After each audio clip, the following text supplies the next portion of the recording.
Fakt, për mua është një emocion tërësisht i veçantë fakti që jam pjesë e kësaj fushate, bashkë me Klodin, me Aldin, duke vajtë shtëpi më shtëpi.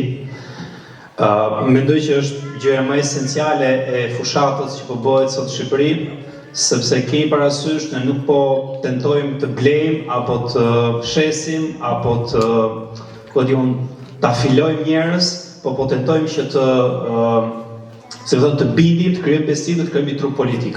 Është një kohë jashtëzakonisht interesante për Shqipërinë. Dikush më thoshte që shiko se po ndodh kjo, po ndodh ajo, i thash po ndodh ajo që 100 e kusur vjet Shqipërisë ka ndodhur. Është duke ndodhur tani.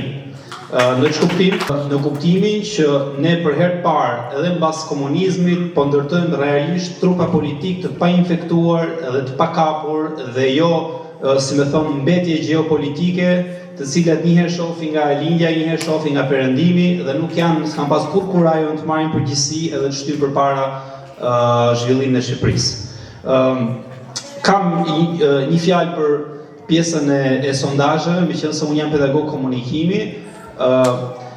Sondazhet sot po përdoren në mënyrë shumë abuzive, duke tentuar të fusin idenë që në fakt opinioni politik edhe qëndrimi politik i njerëzve dhe qytetarëve mund të matet duke i marrë në telefon.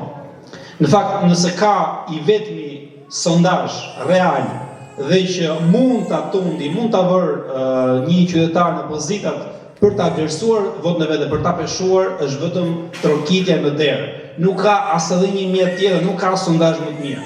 Dhe ajo që unë kam parë nga trokitja në derë, po ju them numri atyre të cilët e thon, e shprehin vetë që ne do mbështesim lëvizja bashkë, është jashtëzakonisht shumë më i madh se çdo gjë.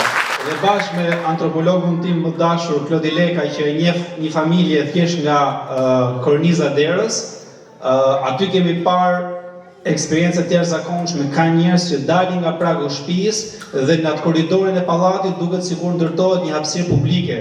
Dalin nga pragu i shtëpisë edhe ti mund të flasësh për 10 minuta. Kjo është gjë fantastike.